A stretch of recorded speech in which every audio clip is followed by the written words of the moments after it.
ಲೋಕಸಭೆಯ ಇಂದಿನ ಕಲಾಪದಲ್ಲಿ ಕೇಂದ್ರ ಗೃಹ ಖಾತೆ ರಾಜ್ಯ ಸಚಿವ ನಿತ್ಯಾನಂದ ರಾಯ್ ಅವರು ಕೇಂದ್ರೀಯ ಸಶಸ್ತ್ರ ಪೊಲೀಸ್ ಪಡೆಯ ಸಿಬ್ಬಂದಿಗೆ ಸಾಂಪ್ರದಾಯಿಕ ಮಾದರಿ ಸೇರಿದಂತೆ ಆಧುನಿಕ ವಿಧಾನದಲ್ಲಿ ತರಬೇತಿ ನೀಡಲಾಗುತ್ತಿದೆ ಎಂದು ತಿಳಿಸಿದರು. ಪ್ರಶ್ನೋತ್ತರ ಅವಧಿಯಲ್ಲಿ ಅವರು ವರ್ತಮಾನ ಮತ್ತು ಭವಿಷ್ಯದ ಅಗತ್ಯವನ್ನು ಪರಿಗಣಿಸಿ ಕೇಂದ್ರೀಯ ಸಶಸ್ತ್ರ ಪೊಲೀಸ್ ಪಡೆಯ ಸಿಬ್ಬಂದಿಗೆ ದೇಶದ 28 ಸ್ಥಳಗಳಲ್ಲಿ ತರಬೇತಿ ನೀಡಲಾಗುತ್ತಿದೆ.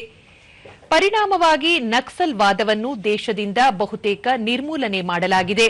ಬರುವ ಮಾರ್ಚ್ ಒಳಗೆ ನಕ್ಸಲ್ ಚಟುವಟಿಕೆಯನ್ನು ಸಂಪೂರ್ಣವಾಗಿ ಹತ್ತಿಕ್ಕಲಾಗುವುದು ಎಂದು ಹೇಳಿದರು. ಭಯೋತ್ಪಾದನೆ ನಿಗ್ರಹ ಕಾರ್ಯಾಚರಣೆಯಲ್ಲೂ ಸಶಸ್ತ್ರ ಪೊಲೀಸ್ ಪಡೆ ಪ್ರಮುಖ ಕೊಡುಗೆ ನೀಡುತ್ತಿದೆ.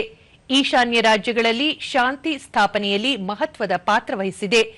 ಅಗತ್ಯದ ಸನ್ನಿವೇಶಗಳಲ್ಲಿ ರಾಜ್ಯಗಳಿಗೂ ನೆರವು ನೀಡಲಾಗುತ್ತಿದೆ ಎಂದರು. आज देश से नक्सलवाद, वामपंथी उग्रवाद समाप्त लगभग हो गया है और मार्च तक पूरी तरह से वह समाप्त हो जाएगा महोदय। और आतंकवाद विरोधी कार्रवाइयों में सफलता मिली है। हम देश की आंतरिक सुरक्षा को सुनिश्चित करने में हम कामयाब हो रहे हैं। आज नॉर्थ ईस्ट में आज शांति बहाल है। हम चुनाव प्रबंधन में भी अच्छा सफलता प्राप्त कर रहे हैं।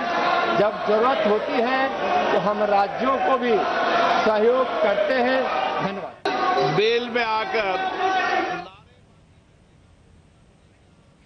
ಈ ವೇಳೆ ವಿಪಕ್ಷಗಳ ಸದಸ್ಯರು ಭಾರತ ಅಮೆರಿಕ ವ್ಯಾಪಾರ ಒಪ್ಪಂದದ ಕುರಿತು ಮಾಹಿತಿ ನೀಡುವಂತೆ ಸದನದ ಬಾವಿಗಿಳಿದು ಗದ್ದಲ ನಡೆಸಿದಾಗ ಸಭಾಧ್ಯಕ್ಷ ಓಂ ಬಿರ್ಲಾ ಪ್ರಶ್ನೋತ್ತರ ಅವಧಿಯಲ್ಲಿ ಪಾಲ್ಗೊಳ್ಳದಿರುವುದು ಸರಿಯಲ್ಲ, ಸದನ ನಡೆಸಲು ಅವಕಾಶ ನೀಡಬೇಕು ಎಂದು ಸೂಚಿಸಿದರು.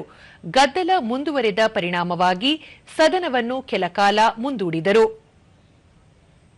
सदन की कार्रवाई आज 12 बजे तक के लिए स्थगित की जाती है. ಬಳಿಕ ಸದನ ಪುನರಾರಂಭಗೊಂಡರು. ಗದ್ದಲದ ವಾತಾವರಣದಿಂದಾಗಿ ಸದನವನ್ನು ಪುನಃ ಮಧ್ಯಾಹ್ನ 2 ಗಂಟೆಗೆ ಮುಂದೂಡಲಾಯಿತು.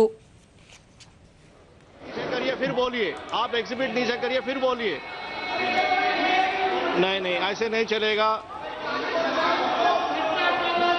सभा की कार्यवाही 2 बजे तक स्थगित की जाती है.